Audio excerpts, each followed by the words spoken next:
নমস্কার বন্ধুরা, welcome back to my channel. শুরু করছি এখনকার ভিডিও।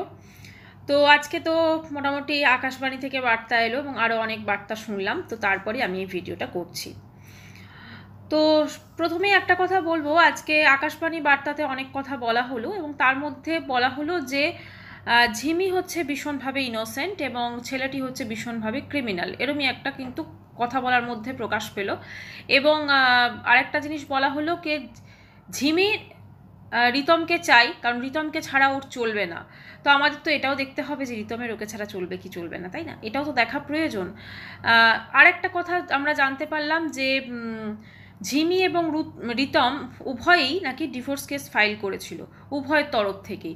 তো সেই কেসগুলো নাকি এখনও চলছে বা এরকম কিছু উনি বললেন। তো আমার ক্ষেত্রে একটাই বক্তব্য, যদি ধরুন হাজব্যান্ডও যদি চায় ডিভোর্স, রিমিও যদি চায় ডিভোর্স, দুজনেই ডিভোর্স কেস ফাইল করেছে, তাহলে তো ওদের মিউচুয়াল ডিভোর্স হয়ে যাওয়ার কথা ছিল এতদিনে, তাই না? কিন্তু হয়নি, কারণ রিমি আবার তার মত চেঞ্জ করেছে। মানে একটা জিনিস তো ঠিক যে এখানে কিন্তু মতের ভীষণভাবে চেঞ্জ হয় প্রত্যেকটা জিনিসেরই। আচ্ছা, আজকের ভিডিওটা কিন্তু কোনোভাবেই এমন নয় যে আমি প্রীতমকে সাপোর্ট করছি, মানে আমাদের ঝিমির যে হাজব্যান্ড, একদমই না। তারও আমি বেশ কিছু কথা বলবো। আমি যেগুলো অনুমান করেছিলাম সেগুলো কিন্তু অনেকটাই মিলে যাচ্ছে। তো কী সেই অনুমান, সেটা আমি অবশ্যই আজকের ভিডিওতে বলবো। প্রথমেই বলি, ঝিমির একটি কমিউনিটি পোস্ট গতকাল দিয়েছে। সে কমিউনিটি পোস্টটা যথেষ্ট বড়। আমি সেটা এখানে পড়ে বলতে পারেন কারোর কমিউনিটি পোস্ট ওইভাবে তো পড়াটা উচিতও নয়। আর ওর কিছু ইমোশনাল কথা ওখানে লিখেছে, সেটা আমরা যারা পড়েছি তারা সবাই বুঝতে পেরেছি। একটা জিনিস পরিষ্কার যে ওর বাপের বাড়িতেও কিন্তু কোথাও না কোথাও ইনসিকিউর, ঠিক আছে? কোথাও না কোথাও ওখানে মানে ওর যেটা ব্যাপার, যেটা এই আকাশবাণী থেকেও আমরা মানে ওকে কেউ বুঝতে পারছে না। ওর কথা হচ্ছে ওকে কেউ বুঝতে পারছে না, বা ওর সিচুয়েশনটা কেউ বুঝছে না, ঠিক আছে? এটা ওর ভাবা। ব্যাপারটা হচ্ছে প্রত্যেকটা মানুষ কিন্তু প্রত্যেকটা মানুষের মতো হবে না।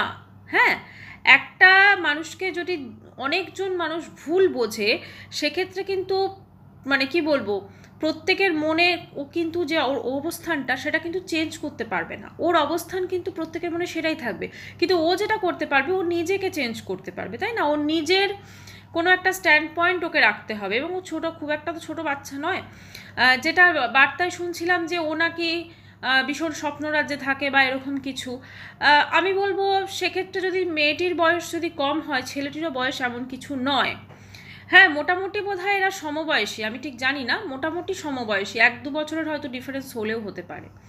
তো যাই হোক, কারণ এরা দুজনকে কিন্তু তুই তুই করে বোধহয় কথা বলে, সম্বোধন করে। তো যাই হোক, এবারে ব্যাপারটা হচ্ছে ছেলেটি তো ঠিক আছে অনেক বড় ক্রিমিনাল, ওনাদের কথা অনুযায়ী অনেক কিছু, তার কথা আমি আসছি। আচ্ছা, তো ব্যাপারটা হচ্ছে যে মানে ঝিমিকে একদম ইনোসেন্ট সব দোষ কারুর ঘাড়ে দিয়ে দেওয়াটা এটাও কিন্তু উচিত নয়। আমরা কিন্তু আজকে এই জিনিসটা চলছে 3টে বছর ধরে, আমরা 3টে বছর ধরে কিন্তু দেখেছি। এবং এক্ষেত্রে আমি অবশ্যই একটা কথা বলবো, ঝিমির থেকেও অনেক বেশি দোষী ওর মা, মানে চিঙ্কি পাল, এবং বাবা তো অবশ্যই। আচ্ছা, ওর বাবার সম্পর্কে আমি কিছু বলতে চাই। এই যে ওর মা, মানে উনি ওর বাবার সঙ্গে যখন ঝগড়া হয়েছিল উনি গয়না খুলে দিয়েছিলেন।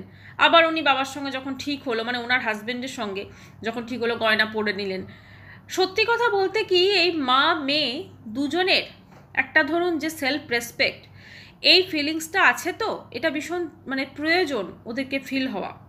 কারণ মেয়েটির ক্ষেত্রেও আমরা দেখি, যখন ওর হাজব্যান্ডের সঙ্গে, ওর হাজব্যান্ড ওর সঙ্গে অনেক খারাপ ব্যবহার করে, অনেক কিছু করে, হ্যাঁ, তো তারপরও বারবার করে ওর হাজব্যান্ডের কাছে ফিরে যাওয়া বা বারবার করে তাকে মানে ইয়ে করা, ফোন করা বা বারবার করে তাকে ইয়ে করা, এটাও কিন্তু আমরা দেখেছি। হ্যাঁ, ভালোবাসাটা অবশ্যই একটা জিনিস, কিন্তু সেলফ রেসপেক্ট বলেও কিন্তু কিছু থাকে, সেটা কিন্তু ওর মায়ের ক্ষেত্রেও প্রযোজ্য। সেটা ওর মায়ের ক্ষেত্রেও প্রযোজ্য।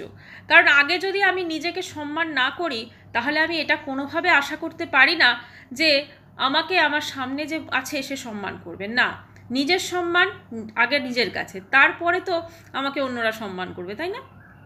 যেখানে আমার অপমান হচ্ছে সেইখানে তো আমি ফিরেও তাকাবো না, এরকমই আমার মনে হয় অ্যাটিটিউড হওয়া উচিত, ভীষণভাবে জরুরি এইটা। এবারে কথা বলি যে এই রিতম সম্পর্কে কিছু কথা। এই যে রিতম এই যে ছিল না 3টে দিন, সেটা আমি কিন্তু প্রথমেই অনুমান করেছিলাম। ও যখন দমদমে বলেছিল, দমদমে ও কোথায় ছিল। এইটা অবশ্যই আরেকজন যিনি ভিডিও দিয়েছেন ওনাদেরই গ্রুপে, আমি তার নামটা আমি বলতে চাই না, হয়তো ওনার সম্মানে লাগতে পারে, সেই জন্য উনি কিন্তু সঠিক গেস করেছেন। এটা কিন্তু আমারও মনে হয়েছিল। ঠিক আছে, এই যে মেয়েটি, দমদমের যে মেয়েটি, এই মেয়েটি, এর হাজব্যান্ড সম্ভবত বাইরে থাকে। এই মেয়েটি এদের বাড়িতে যখন তখন আসে, এবং শুধু আসে বলে ভুল হবে, ওর মানে এই মাসির ছেলের বিয়েতেও ছিল, তারপরে আরও অনেক ওকেশনে আমরা দেখেছি। এবং যখনই ও দমদম কথাটা বলেছে না, কারণ দমদমে একবার এর এই ওর মা, মানে ছেলেটির মা, ও আরও বোধহয় কেউ গিয়ে বেড়াতে গিয়েছিল, তখন কিন্তু দেখিয়েছিল ওই মেয়েটির বাড়ি। ওই মেয়েটির কাছেই সম্ভবত ছিল রিতম। কাজের কতটা চেষ্টা করতে গেছে জানি না, ওই মেয়েটির কাছেই হয়তো ছিল। দেখুন, মেয়েটির সঙ্গে ওর কি সম্পর্ক, সত্যিই কি কোনো ভাই দিদির সম্পর্ক নাকি অন্য কোনো সম্পর্ক, আমি সেটাতে যাব না, কিন্তু কিছু তো একটা চোখে লাগে, কিছু তো একটা অদ্ভুত লাগে, এটা আমি স্বীকার করতেই পারি, আমারও লাগে সেটা। মেয়েটির অত্যন্ত ঘনিষ্ঠ এদের ফ্যামিলির সঙ্গে, হতেই পারে আমার, ঠিক আছে, কিন্তু কখনো আমরা দেখেছি, অনেক কিছু দেখেছি যে ওই মেয়েটি নাটক করছে এই ঘরের বউ বলেই বলে, আমরা অনেক কিছু দেখেছি, সেটা ওরা আমাদেরকে দেখিয়েছে। ঠিক আছে, তো যাই হোক, সেটা তো ক্রমশ প্রকাশ্য। তবে রিতম যে কোথায় ছিল সেটা কিন্তু মোটামুটি একটা অনুমান কিন্তু আমিও করতে পেরেছিলাম। ঠিক আছে, কারণ ও ওইখানেই ছিল, কারণ ওই যে জায়গাটা থেকে ও বিভিন্ন রিলস বানিয়েছে যখন ওখানে ছিল, ওই জায়গাটা কিন্তু এর আগেও ও যখন ওর মা ফা সবাইকে নিয়ে গেছিলো ওইখানে। এবারে কথা হচ্ছে যে আজকে সবাই, মানে যেটা ম্যাডামও বলছিলেন যে ঝিমিকে আমাদের বুঝতে হবে, ছেলেটিকেও আমাদের বুঝতে হবে। শুধুমাত্র ঝিমিকে বুঝলে হবে না, ছেলেটিকেও আমাদের বুঝতে হবে। আচ্ছা, আর একটা ম্যাডাম যেটা বললেন যে ওর মাসির কথা, এবার আসি আমি। ওর মাসি ওদের ভালো চাইছে। সব থেকে আগে যদি কেউ কারোর ভালো চায়, তাহলে লাইভ খুলে তার সম্পর্কে কেচ্ছা রটাতে বসে যাবে না, এটা হচ্ছে মেন কথা। ওর মাসি ওর কতটা ভালো চাইছে সেটা কিন্তু আগে বুঝতে হবে। ওর মাসি যখন লাইভ চলাকালীন ওদের ওই কেচ্ছাগুলো বলছিল না, তখন ওর পাশে যে বসেছিল তার সঙ্গে একবার হেসেও নিচ্ছিল, উনি ওনার হাসিটাকে কন্ট্রোল করতে পারছিলেন না। এবং উনি যদি সত্যি ওর ভালো চাইতেন ওদের, সব থেকে আগে উনি লাইভগুলো বন্ধ করতেন। আচ্ছা, তো ওই ম্যাডাম ওনাদেরকে বলছেন যে আপনারা পাড়ার লোক সব জোগাড় করুন, আপনারা সবাই মিলে ওদেরকে নিয়ে যান, জোর করে কাউন্সিলিং করান। কাউন্সিলিং কিন্তু জোর করে করানোর জিনিস নয়, জোর করে কাউন্সিলিং হয় না। কাউন্সিলিং যে করাবে, যে পেশেন্ট, তাকে কিন্তু নিজে একটা স্থিরতা আনতে হয় যে হ্যাঁ আমি করাবো। এটা কি জোর করে করানোর জিনিস? এটা কি কোনো ইলেকট্রিক শক যে আপনি নিয়ে গেলেন হয়ে গেল? কাউন্সিলিং যখন ওরা ফিল করবে হ্যাঁ ওদের দরকার করানো, মানে ওদের সেটা ফিলিংসটা আসতে হবে, তখন হবে কাউন্সিলিং। এটা জোর জবরদস্তি হয় না, কারণ ওরা তো নিজেদেরকে মনে করছে সুস্থ। এবং দেখুন, একটা কথা ফ্র্যাঙ্কলি বলি, আজকে কাউন্সিলিং সব থেকে আগে যেটা জরুরি, আপনি অবশ্যই শেষে বলেছেন, মেয়েটির এবং মেয়েটির মা। ঠিক আছে, কারণ এদের ফ্যামিলিতে কিন্তু একটা ঘোটালা আছে। আমি বলছি না রিতমরা ইনোসেন্ট, না না, এদের প্রবলেমটা হচ্ছে এরা যেটা করছে রিতমরা, এরা অত্যন্ত চালাক, এবং এদের কাছেও পয়সা আসাতে অনেক কিছু এরা করেছে, সেটা আপনারা আরও আমাদের থেকে ভালো জানেন। কিন্তু কাউন্সেলিং যদি কারোর দরকার পড়ে না, তো সব থেকে দরকার মেয়েটি এবং মেয়েটির মা, এবং অবশ্যই এই ঝিমি এবং রিতমের যেটা ম্যারেজ কাউন্সিলিং, মানে ওদের বৈবাহিক জীবনের কেন হচ্ছে না, তোমাদের কি সমস্যা, বা এই যে ঝিমির মনে বারবার এটা আসছে ওই মেয়েটি ওর লাইফে চলে আসছে কেন এরকম, বা ঝিমি থাকাকালীন ওই মেয়েটি কেন ওর লাইফে আসছে, বা আপনাদের কথা অনুযায়ী ওই ছেলেটির বিভিন্ন জায়গায় বিভিন্ন সম্পর্ক আছে, তো সেগুলো নিয়ে কিন্তু হবে। হ্যাঁ, এবং সেখানে যখন ওরা কাউন্সেলিং করাতে যাবে, তো সেখানে নিশ্চয়ই কথা বলে বা কিছু ইয়ে করে যখন তারা বুঝতে পারবে, তখন কিন্তু যদি প্রয়োজন পড়ে, তখন কিন্তু রিতমকেও ওরা বলবে তুমিও তোমার নিজের কাউন্সেলিং করাও। ঠিক আছে, কারণ কোনো কিছু এক্সট্রা বা অতিরিক্ত ভালো না, তো সেটা তুমিও করাও। কিন্তু এখন দেখুন, আমরা যেটা মধ্যা কথা দেখতে পাচ্ছি, কারণ এতগুলো মানুষ তো আমরা দেখছি, 3টে বছর ধরে আমরা ভিডিও দেখছি সব কিছু।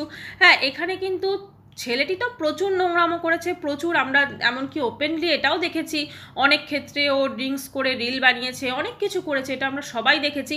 ও তো একদম সত্যি কথা বলতে অপদার্থ ছেলে, ঠিক আছে, আমি তো বলবো। এবং কিন্তু সেসব দিকে দেখতে গেলে ঝিমিও কিন্তু কম নয়, এবং ওর মাও কিন্তু কম না, স্পেশালি ওর মায়ের কথা কোনো ঠিকই থাকে না। আর আরেকটা জিনিস আকাশবাণী ম্যাডাম বললেন যে শাড়ি পরে ভিডিও করছে ওর মা। শাড়ি পরে ভিডিও করলেই যে সব ভদ্র, আর নাইটি পরে ভিডিও করলেই যে অভদ্র, আমার মনে হয় এটা বোধহয় ঠিক না। বাড়িতে যে যেমন কমফোর্টেবলভাবে থাকবে সে সেরকমভাবেই ভিডিও করবে, ঠিক আছে। এখন এখন দেখতে হবে সেই পোশাকটা আমি যখন নিজেকে ক্যামেরায় দেখছি তখন কেমন লাগছে, তাই না? সেরকমই আমার মনে হয়, সেটাই বোধহয় যুক্তিযুক্ত। কারণ আমরা সবাই বাড়িতে যখন ভিডিও করি একটা কমফোর্ট জোনে যেরকম থাকবো সেরকমভাবে ভিডিও করব। আই থিঙ্ক কে শাড়ি পরে ভিডিও করলেই খুব ভদ্র হয়ে গেল আর নাইটি পরে ভিডিও করলে অভদ্র হয়ে গেল, এরকম কিন্তু হতে পারে না, ঠিক আছে? কারণ ওনার যা দেখে নিয়েছি আমরা চিঙ্কি পালের, এরপর উনি শাড়ি পরুক আর কিছু না পরুক, ভদ্র অভদ্রের কোনো প্রশ্নই নেই। কারণ ওনারা পুরো একদম নিজেদেরকে পুরো ওপেনলি পুরো নেকেট করে দিয়েছেন সমাজের সামনে। শুধু এই চিঙ্কি পাল নয়, ছেলেটিও, ঠিক আছে, ছেলেটি এবং ওর ফ্যামিলিও পুরো নেকেট করে দিয়েছে আমাদের সমাজের সামনে। এবারে লাস্টে কিছু কথা বলা হলো চিঙ্কি পালের হাজব্যান্ড এবং ঝিমির স্টেপ ফাদারকে। এ বিষয়ে আমি পুরোপুরি সহমত। আর একটা জিনিস জানি না আপনারা খেয়াল করেছেন কি না, যখন ওই মনে আছে কৃষ্ণনগর সমাজসেবী ম্যাডামের ওখানে যখন উনি ডাইরেক্ট লাইভ করেছিলেন এবং সেখানে এই যেমন লাস্টে যখন ডিসিশন হলো যে ঝিমি ডিভোর্স দিয়ে দেবে রিতমকে, সেখানে ওর ঠিক পাশে ওর বাবা বসেছিল এবং একটা সময় যখন ওই ঝিমি মিথ্যা কথা বলছে বা কিছু একটা করছে ওর বাবার কিন্তু হাতটা ওর দিকে উঠতে যাচ্ছিল, মানে উনি মারতে যাচ্ছিলেন। ঘরে কি চলছে, ঘরে তিনি তার স্ত্রী সন্তানের সঙ্গে, মানে স্ত্রী বা তার মেয়ের সাথে তিনি কি বিহেভিয়ার করেন, এটা কিন্তু আমরা কেউ জানি না। ওই বদ্ধ ঘরের পিছনে কি হয় এটা কিন্তু আমরা কেউ জানি না। এবং ঝিমি যখনই ওদের বাড়িতে যায় একটা সবসময় একটা ড্রাউজিনেস, সবসময় একটা ঘুম ভাব, সবসময় একটা অন্যরকম লাগে, কিন্তু এটা আমরা কেউ অস্বীকার করতে পারি না। যখনও রিতমদের বাড়ি থাকে তখন কিন্তু একটা যেরকম নর্মাল হয়, নর্মালভাবে থাকে, নর্মাল একটা ঠিক আছে ফ্রেশ মাইন্ড না, মানে ঠিক ঘুম ব্যাপারটা কিন্তু থাকে না। কিন্তু যখন ওর বাড়ি থেকে ভিডিও করে বা দেখবেন একটা সবসময় মনে হচ্ছে নেশা কিছু একটা ব্যাপার বা কিছু একটা মেডিসিন খেয়ে আছে, এরকম কিন্তু ফিল হয়। এটা কিন্তু এবারে ধরা পড়ে গেছে বেশি, ঠিক আছে? তো একটাই কথা বলবো, আমার মনে হয় সব থেকে আগে যদি বেশি কিছু দরকার, ওই মেয়েটির ফ্যামিলি এবং মেয়েটির কাউন্সিলিং তো অবশ্যই, তার সঙ্গে ওর মায়ের কাউন্সিলিং এবং টোটালি জিনিসটা কি আছে সেটাও দেখা দরকার। আর যখন বারবার করে বলা হচ্ছে যে মেয়েটির মা যদি কোনো রকম কন্ট্রোভার্সিমূলক ভিডিও করে তবেই নাকি মেয়েটির মাকে মানে প্রশাসন এসে করবে তার চ্যানেলকে, কিন্তু তাহলে তো ছেলেটির ক্ষেত্রে দেখতে গেলেও ছেলেটিও যদি নর্মাল ভিডিও করে তাকে ভিডিও করতে দেওয়া উচিত। হ্যাঁ, আর যার রুজি রোজগার তো অনেকই আছে, রুজি রোজগার প্রচুর আছে, কিন্তু এদের এমন একটা হয়ে গেছে যে এদের ওয়াইটি ছাড়া চলবে না। তাহলে রুজি রোজগার যদি অন্য থাকে তাহলে ঝিমি এবং ঝিমির মাও তো অন্য রুজি রোজগার নিতে পারে, মানে একই তো জিনিস না, দুজনের ক্ষেত্রে যেন জিনিসটা ইকুয়াল হয়, তাহলে কোনো প্রশ্নের কোনো সম্মুখীনই হবে না।